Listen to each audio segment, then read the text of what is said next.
kita brokobana, ta brokobana, ta brokobana, ta brokobana, te brokobaskita, ta brokobana, ta brokobana, brokobana, brokobana,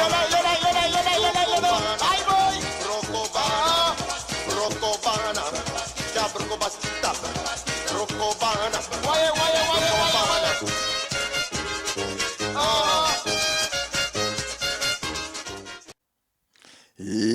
Ja, Branagasa sa Jou de Baka Culturo TV met Brokobana, Brokobaskita. En je ziet hem nu in de studio. Ja, ja, altijd fijn met Ernst, de heer Ernst Vijgen. Hoe gaat het? Naar omstandigheden redelijk altijd beter. Maar gaat zijn gangetje. Gaat zijn gangetje. Het gaat zijn gangetje, mensen. Je ziet het toch, het gaat zijn gangetje. Maar er gebeurt zoveel in de wereld. En daar willen we over praten. Over Suriname, over Nederland, Amerika. Jongen, over alles willen we praten. En natuurlijk heb jij thuis ook een mening. Schrijf het in de comments. En vergeet niet, als je nog niet geabonneerd bent, druk even op die knop. Abonneer jezelf even. Want je weet het, tegen abonneer kunnen we meer voor jullie doen. Maar goed, jullie zijn afgestemd op Culturo TV, speciaal voor jou. Maar vandaag met Brokobana, Brokobaskita. Mooi. Ai, Amerika, Trump, Longwa, China, Ivola gaat door dat die. Ja, ik heb wel gevolgd dat hij naar China is gegaan. En dat hij met Xi Jinping, dat hij door hem werd ontvangen en handdruk en dat soort dingen. Maar wat ze allemaal bekokstoofd hebben, dat weet ik niet precies. Dat weet ik niet. Maar ik heb wel vernomen en gezien ook dat hij werd ontvangen daar door de Chinese president. Maar waarom zou opeens allemaal Longwa, China? Wat zou de reden van moeten zijn? Want je ziet, het gaat niet zo goed. Hij krijgt het niet gedaan daar in Iran. Het lukt hem niet. Hij is naar China gegaan en nu, Poetin gaat volgende week geloof ik al naar China ook, Fukutaki. Er gebeurt iets wat we niet weten. Ja, ik eigenlijk, als ik heel eerlijk moet zijn, ik zou het niet weten, want je krijgt toch niet te horen waarover het gaat en waar ze het over hebben gehad. Maar als bijvoorbeeld een Poetin ook daar naartoe moet, ja, dan dat lijkt me sterk. Ja, ik zou het ook niet weten. Ik weet niet waarover ze het hebben gehad. Dus ik zou het niet weten waarover het zou gaan. Maar het is zo dat Trump, die had eigenlijk gezegd. Maar Trump is ook een handelsman, hè? Dus het kan ook zijn dat hij in verband met handelstarieven en dat soort dingen. Want tegenwoordig legt hij op bijna ieder land legt hij gewoon een exorbitante handelstarieven legt hij gewoon op. Misschien is hij ook daarover gaan praten, maar het kan ook wat anders zijn. Maar ik weet het niet, want ik kan niet achter de schermen zien wat ze allemaal over hebben. Dus dat weet ik niet. Nee, we weten het niet, maar ja, we kunnen speculeren een beetje, een klein beetje. We denken, samen gaan doen. Misschien jij thuis, zij Luca-programma nodig. En denk je, oh, ik weet het wel, maar wat denk je, samen gaan doen. En waarom Poetin ook hals over de kop daar naar China moet. Schrijf het in de comments en we lezen het. Mooi. Als CIA-directeur, CIA, een check aan Cuba van 100 miljoen. Heb je dat ook gezien? Nee, dat heb ik niet gezien. Dat heb ik niet gezien. Dat heb ik ook niet gehoord. Cuba heeft het moeilijk, toch? Cuba heeft het vreselijk moeilijk. Ja, klopt, want ze krijgen geen toevoer van olie. Dus die mensen zitten in het donker. Maar wat is de bedoeling dan dat hij met zoveel dingen daar naartoe gaat? Maar gaan we check voor 100 miljoen. Nou, omkoperij. Om wat te doen? Maar want, weet je, hij wil het omkopen toch, want bij hier eiland, 100 miljoen. Maar gaan we check voor 100 miljoen naar Cuba. CIA-agent, allemaal landen erop. Dus we zijn benieuwd wat de bedoeling precies is. Maar goed, we gaan verder. We komen ook Nederland toe. Nederland op dit moment. Ja, je hebt een stadje hier, Loosdrecht. Jongen, asieltarief. Jongen, heb je het gevolgd? Ja, ik heb het zeker gevolgd. Maar kijk, Nederland heeft een groot probleem. Ja, en vanaf de tijd van Rutte, ja, toen de tijd is toch die kabinet van Rutte gevallen toen met al dus het hele asielbeleid is geloof ik 15, 20 jaar, maar niemand kan het oplossen. Niemand is in staat om het op te lossen. Maar kijk, het probleem is, kijk, wat die mensen niet begrijpen is het feit dat, kijk, die Nigel Farage, die is toch die Engelse man die was gekomen met Brexit. Die man is niet zomaar met Brexit gekomen, want kijk, het is zo dat Brussel bepaalt en op een gegeven moment zei een Nigel Farage van, hé luister nou, wij willen helemaal weg uit Brussel, we willen Brexit. Ja? Ten eerste omdat, kijk, je moet die regels van Brussel volgen. En dat wouden ze niet. Ja? Maar ze waren wel in de EU, maar ze hadden hun eigen geld. Hè? Ze hadden geen euro. Ze hadden gewoon hun Engelse pond. Die hadden ze gehouden. Ja? En op een gegeven moment werden ook immigranten naar Engeland. Gingen ook naar Engeland op een gegeven moment. Maar ze moesten een bepaald aantal mensen opnemen. Maar kijk, het hele probleem van het asielbeleid is dat, kijk, Nederland heeft een besluit afgesloten met Brussel. Dus Brussel zegt, hé luister nou, je moet zoveel mensen moet je opnemen. Maar het probleem is dat ik denk dat Nederland moet zeggen van, hé, we gaan in de Nexit. Ja, als je het probleem wil oplossen, dan moet je in de Nexit gaan. Net als net als Brexit. Want kijk, ieder dag of iedere week komen er duizenden mensen. En Nederland is een klein land. Ja? Kijk, als je bijvoorbeeld Duitsland had, Duitsland is veel en vele malen groter dan Nederland. En je dwingt die mensen gewoon, die burgemeesters, en kijk, die regering, die dwingt die burgemeesters van, hé, spreidingsbeleid, je moet mensen opnemen, hoe dan ook. Maar er is ook geen ruimte. Er is ook geen ruimte daarvoor, want kijk, je zit met die mensen uit Oekraïne, door die oorlog. Je zit mensen uit Syrië die ook gevlucht zijn voor de oorlog. Dus, en een hoop asielzoekers. En die mensen moeten ook eten. Je moet die mensen ergens onderbrengen. Weet je wat dat kost? En kijk, ik ben zelf ook buitenlander. Ja? Maar het probleem is, je hebt geen ruimte om die mensen onder te brengen. En die mensen die in die dorp wonen en die plaatsen wonen, die mensen zijn bang om hun veiligheid. Ja? Kijk, er zijn geen huizen. Ja? Hoe lang... Kijk, die mensen, hun kinderen moeten thuis blijven tot een bepaalde leeftijd. Die mensen kunnen niet, die kinderen kunnen geen huis vinden. Dus op een gegeven moment, dat wordt ook voor die mensen van, die mensen van, ja, Hollanders eerst. Ja, dat verbaast me niet. Dat verbaast me niet. Omdat, kijk, te veel is te veel. Dat wordt te veel en dat wordt die mensen te machtig. Dus je zegt Nederland is nu vol, de tapadoro. Ja, kijk, kijk, ze zeggen van ja, er zijn minder asielzoekers gekomen. Of dat waar is, weet ik niet. Want als één man zegt, ja, er is per week, komen er misschien 1000 of 2000 mensen. Voorheen kwamen er meer. Maar die opvangplekken, ja, die zijn schaars. Maar op dit moment gebeurt er iets in Nederland, Loosdrecht. Daar zijn ze nu aan het protesteren. Dingen worden in brand gestoken. De politie, dus mij demonstreer. Fitty en fitty.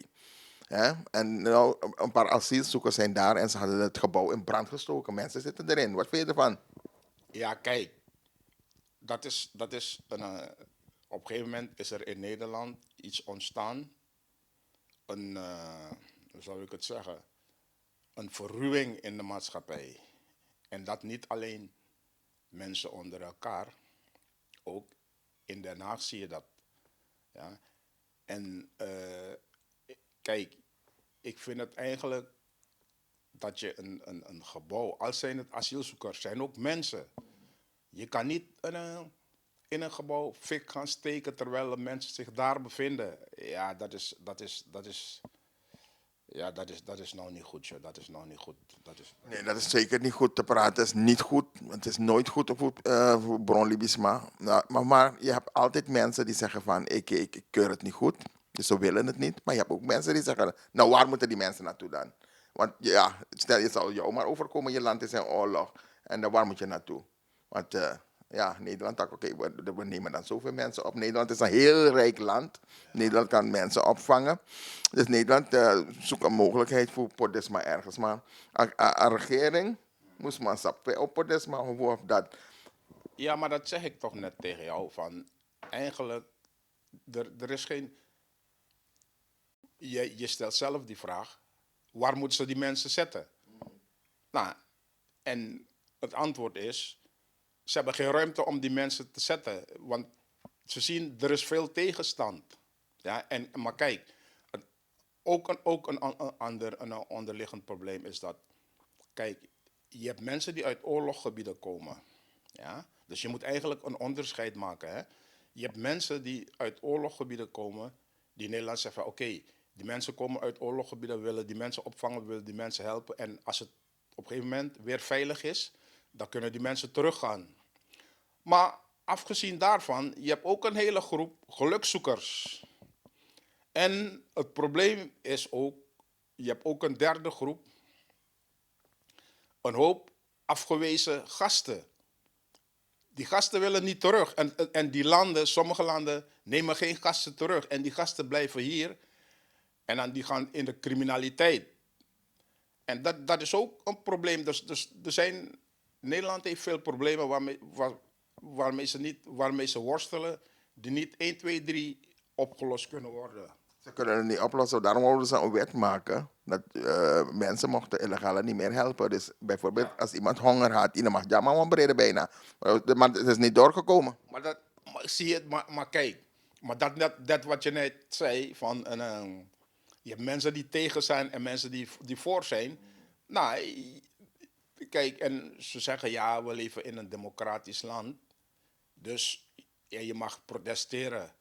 Dus je hebt mensen die geprotesteerd hebben, zeggen van ja, maar dat kan niet. Weet je, dus je hebt altijd voor en tegen en dat is het probleem. Dus op een gegeven moment moeten ze ook rekening houden met, dus dat ding is van de baan. Dat ding is van, kijk, Faber had ook een heel sterk, ja, met PVV had Faber ook gezegd van, dat was die tijd, dat bedoel je toch? Maar het is allemaal doorboord. Het is allemaal doorboord, want het is niet doorgegaan. Ja, maar zij zou met de strengste asielwet komen. Maar ja, dat is niet doorgegaan. Maar gelukkig maar ook aan de ene kant. Want het zou ook wat zijn, iemand die heeft honger, is asiel, maar dan mag je hem niet een brood geven. Hoe kijk je daar tegenaan? Het moet toch kunnen, hij is een mens. En al is hij een asielzoeker, maar naar beneden, zou je iemand brood geven?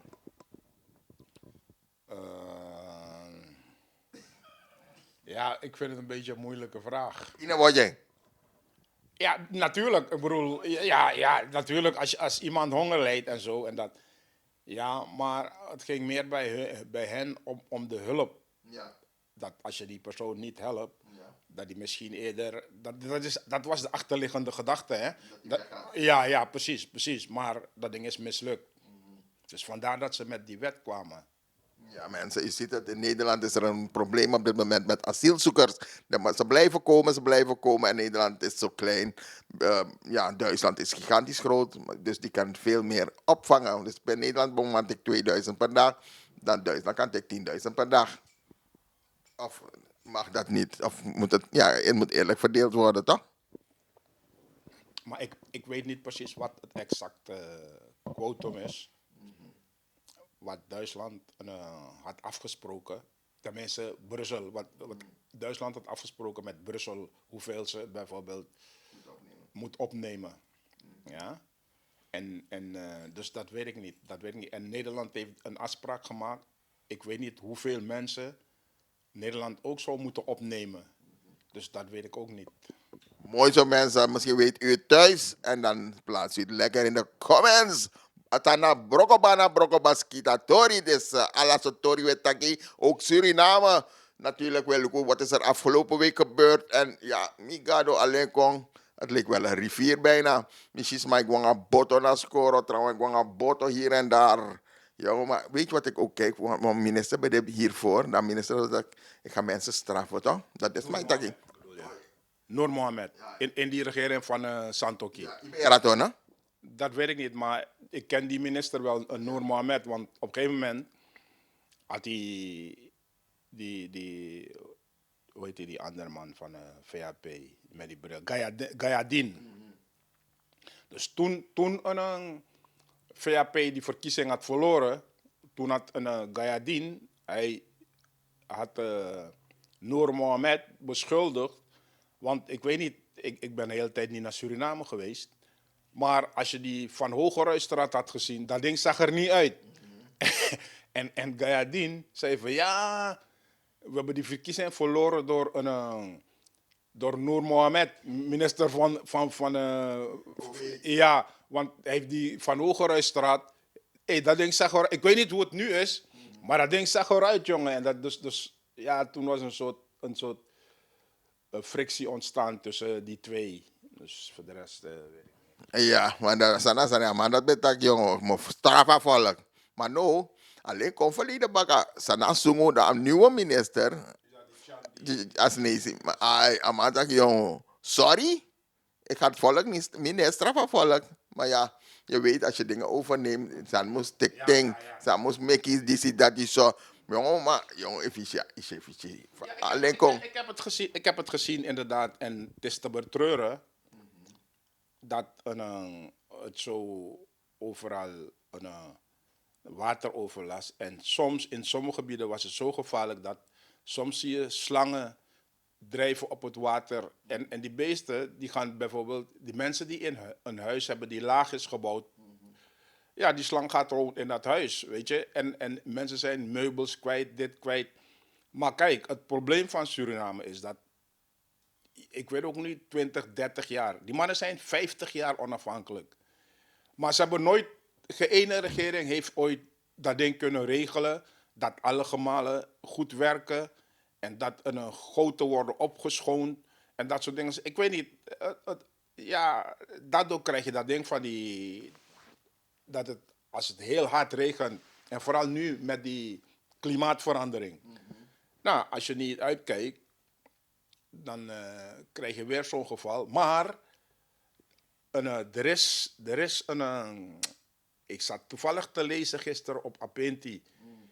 Dus ik ben een beetje optimistisch. Want nu, diezelfde minister Chan, ja, van, ja, die heeft samen met mensen uit Frans-Guyana, heeft hij een soort overeenkomst gesloten over waterbouw en wegen en dat soort dingen. Dus ik hoop dat ze in de toekomst wat meer daaraan kunnen doen. Dat die mensen niet iedere keer een wateroverlast zullen hebben. Maar dat is in het begin. Dus ik weet niet, ik moet even kijken hoe dat zich gaat evolueren.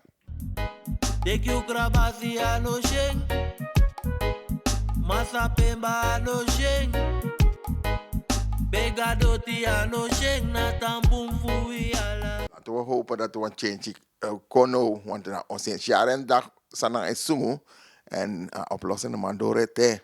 Maar weet je wat ook het gevaarlijke is? Want maskita irriteert ook nog dat ze dan. Dus het maskita dat prikkie. Ja, ik zie die koers en dat je alles zo zikingunya de maitake is en dan tongo. Maar, voor alleen kon nou dat. Je weet het. Staan die onder water, plassen, geen doorstroming. Dus de man, ik ben ook roepen op natuurlijk dat Krimio-jari geen water laten liggen aan de zand dat die broedplaatsen toch? Maar nou voor alleen kon. Dat de maskita. Ze zijn aan. Ja, maar kijk. Er is ook een ander probleem. Kijk, aan de ene kant is het zo dat die Surinaamse mensen zelf. Kijk, als je op je erf een hoop rotzooi hebt staan, oude banden, oude auto's, dit, dat. Ja, dan vraag je zelf om problemen. Weet je. En toevallig las ik ook gisteren dat ik geloof, ze gaan nou hoe heet dat? Bestrijdingsmiddelen. Bestrijdingsmiddelen gaan ze gewoon kopen of ze hebben gekregen. Want ik geloof ze hadden geen geld om bestrijdingsmiddelen te kopen, dus ze hadden gekregen. Dus ik hoop dat ze in de toekomst die bestrijdingsmiddelen kunnen gebruiken voor die chikungunya. Maar die mensen moeten zelf ook wat doen. Je moet geen troep op je erf laten en dat soort dingen. Ja, vaten met water, banden, oude auto's en dat ja, op je erf. Je moet je erf ook schoonhouden. Dat is ook een prioriteit, weet je, om chikungunya te kunnen voorkomen. Ja, klopt helemaal. Sowieso, in Krimju Jari, Krimju Presi, maak het goed schoon zodat er geen broedplaatsen ontstaan. Maar je zei net iets over, ze hadden geen geld voor bestrijdingsmiddelen. Hoe kan dat? Ik bedoel, dat kan toch niet? Het is werkelijk zo dat ik het ook heb gehoord dat Monina Bedenes, maar in Brazilië, die want of hulp gegeven. Zo was het meer, hè? Dus dat ding is, van Monina kan dit tegen, if je was een keer kon drapen, je moet altijd een pot geld ergens hebben, maar no, 400 miljoen kon vrij voor staatsolie meer. Dus, dus je moet geld hebben op een potje, als je een huis hebt, toch?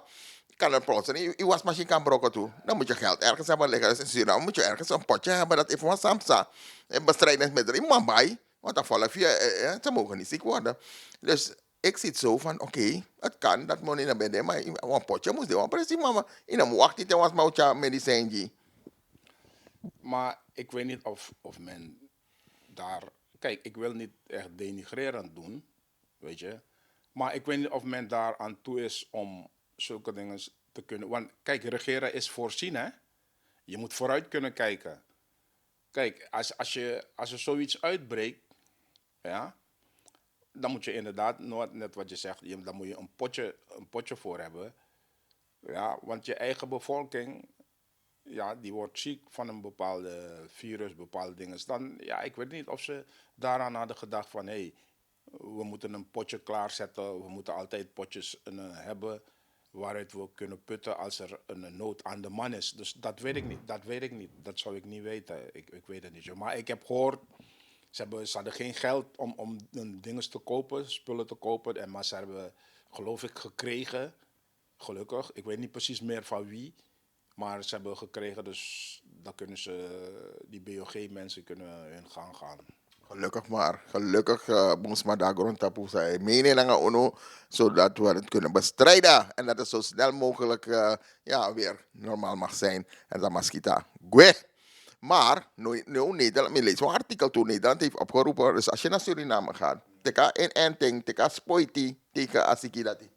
Ja, maar dat is logisch toch. Als er zoiets gaande is, dan moet je je toch tegen wapenen. Kijk, voorheen, jaren geleden, toen ik naar Suriname ging, ging ik altijd zo'n tropische. Ik ging bij GGD hier. Ik had zo'n boekje. Ja, en dan ga je wat injecties. Toen ik naar de Dominicaanse Republiek ging, ging ik ook. Dus je moet voorzorgsmaatregelen treffen. Dus, Maar was het verplicht bij de Dominicaanse Republiek dat hij Ababuku? ja, je moet want je weet niet wat voor tropische ziekte je kan tegenkomen. Dus dat was een soort preventief. Want van mij, als je naar Curaçao gaat, moet je het ook hebben. Als je naar Curaçao gaat, moet je, als je naar Curaçao gaat, ben je verplicht om zo'n boekje te hebben. Vanuit Suriname, hoor. Van mij, als je vanuit Nederland gaat naar Curaçao, hoeft het niet. Maar als je van Suriname uit kan je Curaçao gaan, in een boekje, een gele boekje. Maar zo zie je dat, maar de Dominicaanse Republiek heeft het dus ook. Ja, maar nu, ik weet niet, het geldt om x aantal jaren. Dus de laatste tijden dat ik ga, neem ik het niet meer, want ik had het voorheen. Maar ik moet even informeren hoeveel jaar het ongeveer geldig is. Ja. Maar volgens mij vroeger was het ook zo met Suriname. Maar goed, in ieder geval, je ziet er gebeuren veel ontwikkelingen in het land, hier ook in Nederland, Suriname, Grondtapo en Chenchi. Maar Losani Epsa. En benzine, asan nee, stop nou. Just Iran en horen die Amerika nodig. Want je had gedacht, Trump bedenkt je dat hij ga even daar moet zitten. Maar volgens mij Trump, we gaan zo morgen erg mooi. We blijven benzineprijzen gualok doen. Ja, maar kijk, Trump, het was een misvatting van hem. Weet je, hij zou die oorlog stoppen binnen 3 dagen. Hij zou die oorlog van Oekraïne bijvoorbeeld. En Iran was een wreed regime, dus had hij daar aangevallen. Want ik hoorde toevallig gisteren, er waren 30.000 mensen, hadden die Iraniërs, mensen die gingen protesteren, hebben ze geloof ik 30.000 of meer dan 30.000 hebben ze vermoord. Hij wou een regime change, maar die regime is niet echt veranderd in Iran. En nu heb je die blokkade van de straat van Hormuz. En waar een hoop schepen staan en die benzineprijs blijft staan. Zelfs die gasprijs blijft staan. Want ik moet ook even kijken. Want ik had een vast contract bij een of andere maatschappij. En een vast contract houdt in dat je het hele jaar dat het contract loopt, dat je een vast bedrag betaalt. In tegenstelling tot een variabel contract. Maar nu heb ik 2 dagen geleden, dus ik moet een e-mail gaan sturen. Want 2 dagen geleden heb ik een bericht gekregen van ja, andere tarieven. Maar ik moet even informeren van hoe dat zit. Want ik heb een vast contract en bij een vast contract kunnen ze je tarieven niet veranderen. Dus kijk, dat heeft allemaal te maken met dat hele gedoe met Trump en Iran en die straat van Hormuz. Nee, je hebt een contract voor bijvoorbeeld 10 cent per, weet ik veel, kilowatt, toch? Dan wie zijn prijs gaat 100.000. De mannen mag je moet want tekenen een contract. Ja, precies. En dus daarom, ik moet een e-mail sturen voor hen van, hey, hoe zit dat nou precies? Wat is bij jullie het verschil tussen een vast contract en een variabel contract? Want als je zo handelt, dan is er geen verschil tussen een vast contract en een variabel contract. Weet je, dus dan moet ik moet even om opheldering vragen. En dat geldt niet alleen voor mij, dat zal voor meer mensen gelden, want je hebt meer mensen die een energie in een contract hebben getekend ieder jaar. Ja, Klopt. Nee, dat mag niet. Als je een contract hebt gehad van 3 jaar, à 3 jaar niet, is dat de prijs. 3 jaar lang. Dus maar 3 jaar, dan kan je kijken van oké, een contract, wat gaat er gebeuren. Maar goed, we hebben over olie. Het is gigantisch duur geworden. Oké, in Suriname, de maar je hebt olie toe. We hebben staatsolie in Suriname. De man, die Suriname, een mooi check nodig. 400 miljoen dollar, toch? ja, $400 miljoen voor staatsolie heeft gegeven. Samen met een, geloof ik, dochtermaatschappij. Maar ja, ik weet het niet. Ik heb het gelezen, want je hebt het voor mij gestuurd toch? Ik heb het gelezen, $400 miljoen. Maar is de vraag van, gaan ze dat in de Surinaamse economie stoppen? Of gaan ze proberen kijk, want je kan ook zeggen, aan de andere kant, die gezondheidszorg in Suriname is ook niet van wat die moet zijn. Ja? Kijk, een kennis van mij, die moet geopereerd worden, maar ja, ze hebben die machine niet, of die machine is kapot. Dan moet je toch als ziekenhuis zijnde, dan moet je, ja, dat kan je toch niet, je moet, ja joh, ik weet het niet joh, het is chaotisch. Maar in Suriname,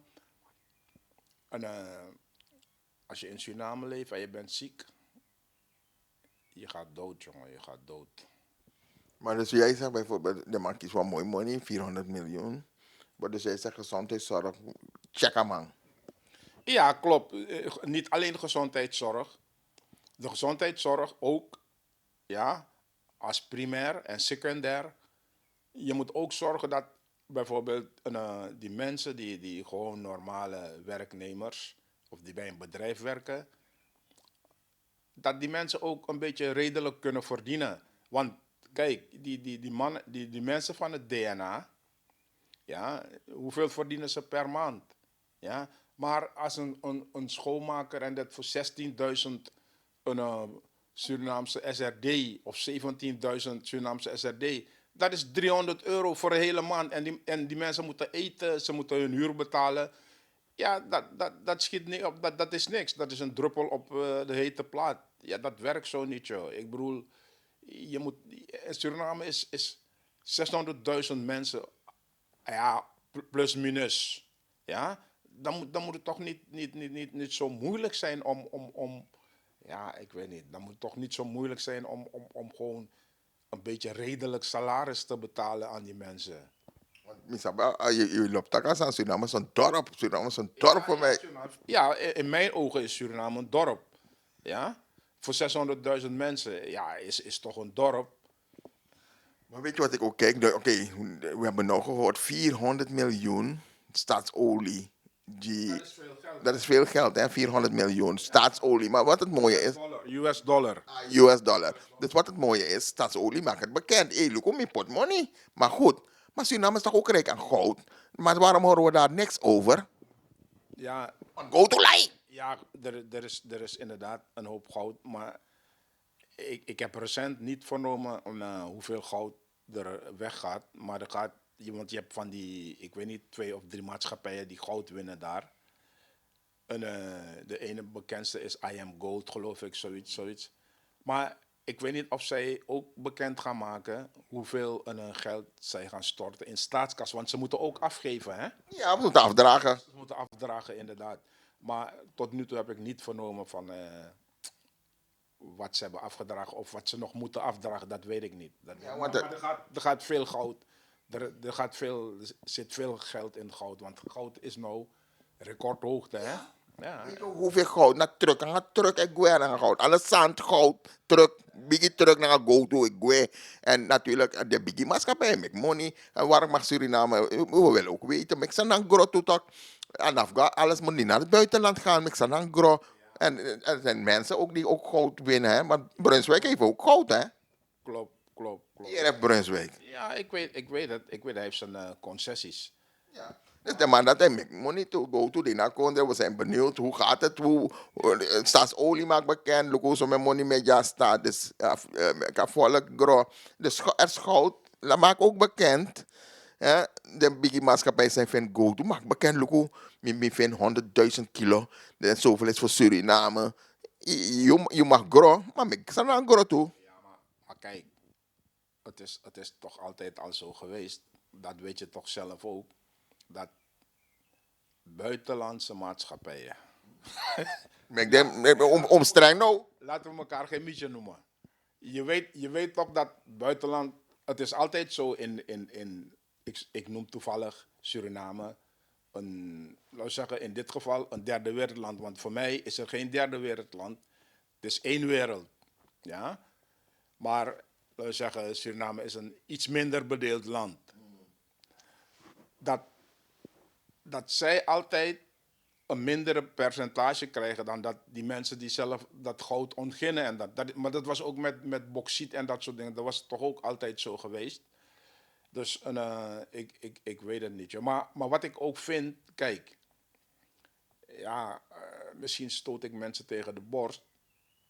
Maar ik vind ook, laatst zag ik ook die documentaire over die Brazilianen die goud komen zoeken en die hele oerwoud vernietigt. En dat ding, er ontstaat erosie op een gegeven moment. Quick. Ja, ze gebruiken kwik en die inheemse mensen kunnen niet meer vissen. Ja, Maar de Indiaanse mensen zeggen, de Dus- maar wij zoet ding. kijk. En daarom zei ik ook tegen jou, het is altijd zo geweest dat economische belangen wegen zwaarder dan dat soort belangen van mensen die zelf daar geboren zijn en getogen zijn. Maar ik denk dat Suriname eigenlijk zou moeten, dat hele gedoe zou moeten reorganiseren. Zeggen van, hé luister nou, die grondstoffen in de grond, dat is van de overheid. Ja? Dat is van de overheid. Zoals hier bijvoorbeeld Nederlandse Gasunie. Dat is van de overheid. Je kan niet als particulier zeggen van ik ga gas gaan halen daar. Dat werkt zo niet, want het is eigendom van de staat. Dus eigenlijk dat hele gedoe. Kijk, die jongens die bijvoorbeeld buiten de stad wonen in die. Ja, dat zou je bijvoorbeeld moeten reguleren en zeggen van jongens, luister nou. Jullie kunnen daar en daar werken. Ja, buiten het zich van die maatschappijen, die grote maatschappijen, om ongelukken te voorkomen. Maar je moet die dingen gaan reguleren. Maar bijvoorbeeld dat Brazilianen komen en nemen het geld mee en je hebt een hoop van die goudwinkeltjes daar. Ja, dat is niet in het voordeel van Suriname. Dan is het eigenlijk stelen. Ja, ik weet niet of het stelen is, want dat wordt oogluikend toegelaten. Dus ik weet niet of het stelen is, maar... De grond is van Suriname. Ja, de grond is van Suriname. Wie take a goat uit de grond? Van wie is het dan? En in principe is het van de staat. Maar ik weet niet hoe die dingen in Suriname geregeld zijn. Maar wanneer kan jij als Surinamer in Brazilië gaan zeggen van... Hé, ik ga goud zoeken in Brazilië. Hé, dan vraag je om problemen. Dus ja, ik weet het niet. Joh. Ik weet niet hoe ze die dingen regelen. Dat kan er bij mij niet helemaal in. Dus je zou kunnen zeggen van, jongen, de man zit aan die boom, dat go to, dat goud naar de staat gaat. En van daaruit, ja. Maar ik weet niet hoe het geregeld is, want ik weet dat om een biggie vrachtwagen met goud gaat naar het buitenland vanuit Suriname. En dan lopen is een gemiste kans. Maar goed, mensen, je ziet het ating in long. Voordat je denkt, hè, als je rijdt long gevaarlijk, maar ik weet niet hoe lang, als je rijdt goed, zo woep, woep, woep, woep, woep. Goed. Misschien heeft u nog een item thuis dat zegt, hey, praten jullie ook daar eens een keer over? Dus zet het in de comments. En dan gaan wij natuurlijk erover babbelen hier bij Brokobana. Broko Baskita met Ernst. Mooi mensen, het is een regenachtig weer hier vandaag in Nederland. Maar natuurlijk, dat neemt niet weg dat wij Charanjo zo kon. Maar goed, Brokobana, Broko Baskita speciaal voor jullie. Goed, ja, we hebben een beetje alles een beetje besproken. Hè? Zijn er nog dingen? En oké, volgens mij moet dat alles aan zo'n beetje. Overstroming in Suriname, Trump, Sanep Sajai Nederland, asielzoekers, jugu jugu. We rekenen aan change, nou. Maar het is een beetje moeilijk. Goed mensen, we gaan weer groeten. Heb jij nog iets? Ik wou alleen zeggen tegen die Surinaamse gemeenschap en vooral tegen die gasten in DNA. Van die 400 miljoen, ja, dat ze die 400 miljoen eigenlijk goed moeten besteden. Ja, want de gezondheidszorg ligt op zijn gat. Ja, ze moeten die mensen ook een beetje een redelijke loon betalen. Jongen. Niet dat zij allemaal ik weet niet hoeveel duizend zij per maand opstrijken. Maar dan ze hebben scheid aan de rest, om het zo te zeggen. Dat kan toch niet, joh. Je moet die mensen een gewoon normaal loon kunnen betalen. Ja, dat die mensen ook normaal kunnen leven. Dus dat wil ik even zeggen. Mooi, geweldig. Dat iedereen een beetje beter kan leven. Oké, goed, dankjewel weer. Vandaag weer zondag. We kijken uit naar de volgende aflevering. Dus we volgen de actualiteiten, we volgen nieuws. En dan komen we weer met een mooie Brokobana, Brokobaskita. Blijf abonneren, subscribe, deel het vooral. Zodat aan nieuws praat. Brokobana, Brokobaskita speciaal voor jou hier bij Kulturu TV. Mooi mensen, ik wens jullie allemaal een fijne zondag verder. En geniet van het leven. En dan met maskita juki. Lekker smeren. Dan met maskita juki. Wie roken of zij het doen. Zodat je niet ziek wordt. Dus blijf lekker gezond daar. Waar je ook bent ter wereld. Dankjewel weer voor het kijken. En ik ga zeggen tot de volgende keer. Ododi. Ododi. Doei. Kleding moet niet mooi zijn op een hanger, maar goed voelen aan jou. Of je nu een pak zoekt voor je werk, iets casuals voor het weekend of een sportieve outfit voor elke dag. Bij het Broekenpaleis vind je meer dan broeken. Complete outfits in grote en lange maten. Met kwaliteit die gewoon lekker zit. Liever eerst rustig thuiskijken? In onze webshop vind je dezelfde keuze. Overzichtelijk, op maat en lengte. In de winkel helpen we je graag persoonlijk. Met eerlijk advies en zonder haast. Want niet jij moet de kleding passen. De kleding moet jou passen. Voel je welkom voor persoonlijk advies. De koffie staat klaar. Of shop op je gemak via hetbroekenpaleis.nl.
Xyla-Care is natuurlijke self-care, geïnspireerd op de rijke kruidenkennis uit onder andere Suriname. Voor vrouwen die willen herstellen, ontspannen en in balans komen in elke fase van het vrouw zijn. Of je nu net bent bevallen, je cyclus wilt ondersteunen of gewoon goed voor jezelf wilt zorgen. Xyla-Care is er voor jou. Onze pure kokosolie is perfect voor de tere babyhuid en de verzorging van moeders. Onze theesoorten en vaginale stoomkruiden brengen rust, reiniging en herstel. Gun het jezelf. Of geef het liefdevol cadeau aan iemand die het verdient. Xyla-Care.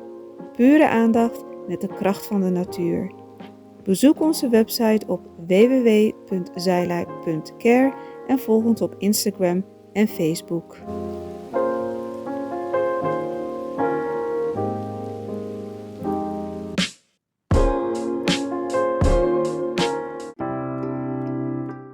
Zorgen moet je doen, niet maken. Zorg is persoonlijk. Onze jongste patiënten krijgen daarom bij de huisartsenspoedpost ook een persoonlijke behandeling. Onze artsen zijn zeer bekwaam in het opvangen en behandelen van uw kind. Huisartsenspoedpost Suriname. Uw zorg is onze zorg.